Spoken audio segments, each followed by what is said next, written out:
আমার চেনো, থাপড়াই তোর দাঁত পালাই দেবো। আইসে আমার দোকানে ঝাপ টানে, ঠিক আছে, দোকান 2 মাসের জন্য বন্ধ থাকবে। আমাকে দেখা মাত্রই, ঠিক আছে, তার অকৃত্যভাবে হামলা। তুচ্ছ ঘটনা, আমার একটা বাচ্চা ছিল 2.5 বছরের। বাচ্চাটা ওই সামনে আমি আর হাত ধরা ছিল, এক মহিলা আসছে, আমি মহিলার চিনিও না, ঠিক আছে, আমার বাচ্চাটার গায়ে বাজায় ফালাই দিচ্ছে। আমি বাচ্চাটার ফালাই দিলেন, এটা সহানুভূতি দেখাইলেন না, তুমি চোখে দেখো না, দেখে হাঁটতে পার না। তারা ফার্স্টের স্টেটমেন্ট এরকম, ঠিক আছে, এরকম এটা তো দেখা উচিত, আপনি ফালাই দিয়েছেন, ঠিক আছে। এরপর বলছে যে তুই আমার চেনো, ঠিক আছে, আমি কিন্তু আপনার আমি চিনি না, থাপড়াই তোর দাঁত ফালাই দেবো, মানে এরকম শুরু করছে। তাই উনি যেটা বলে ওইটার আমি রিপিট বলি। তারপর তার ছেলের ফোন দিয়েছে, ছেলে হইলে সমন্বয়ক, আইসে আমার দোকানে ঝাপ টানে, ঠিক আছে, দোকান 2 মাসের জন্য বন্ধ থাকবে, দোকান খোলা যাবে না, আমি সমন্বয়ক।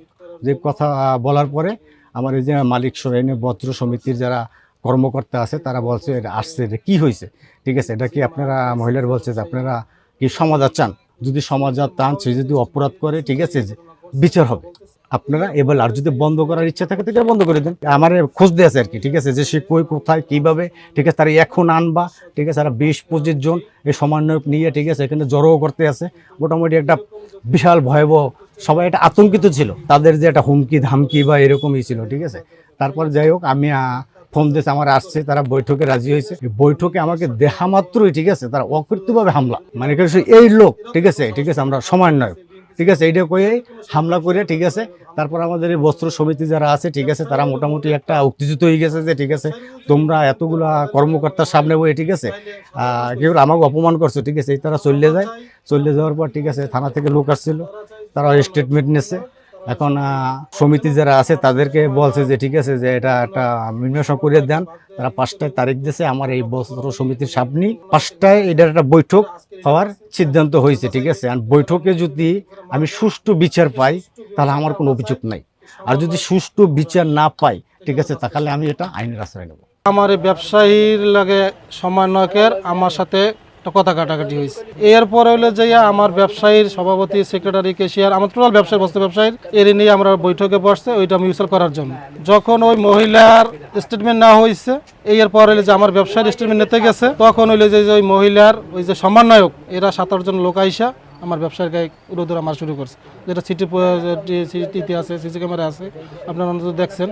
আমরা চাই এই সমন্বয়কের সুষ্ঠু তদন্ত করে কঠিন একটা বিচার হোক। এর আগে যারা ছিল, আওয়ামী লীগ বলেন, এরপরে যে বিএনপির লোকজন আছেন, এরা তো কোনো সময় ব্যবসায়ীর উপরে কোনো হামলা-মাতমকে করে নাই। আমরা তো ব্যবসা করি, আমরা তো সন্ত্রাস না, আমরা তো চাঁদাবাজ না, তাহলে আমাদের জন্য আমাদের উপরে কেন এরকম হবে? আমরা একটা সুষ্ঠু বিচার আপনাদের কাছে দাবি চাইতেছি।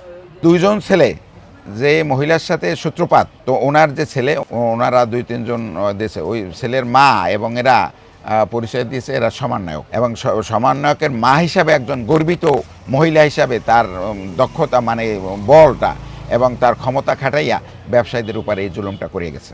আমরা চাচ্ছি এর উপযুক্ত বিচার, এবং যথাযথ বিচার যদি না হয় তাহলে আমরা আইনি প্রক্রিয়ায় যাব।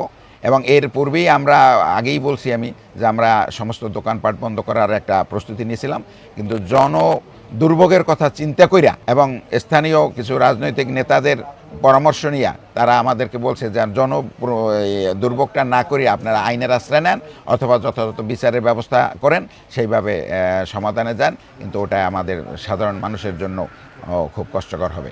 আমাদের ওখানে মারধর করছে ওই একজন, এবং ধরাধরি করতে যেয়ে আরও 2-3 জন আহত হয়েছে।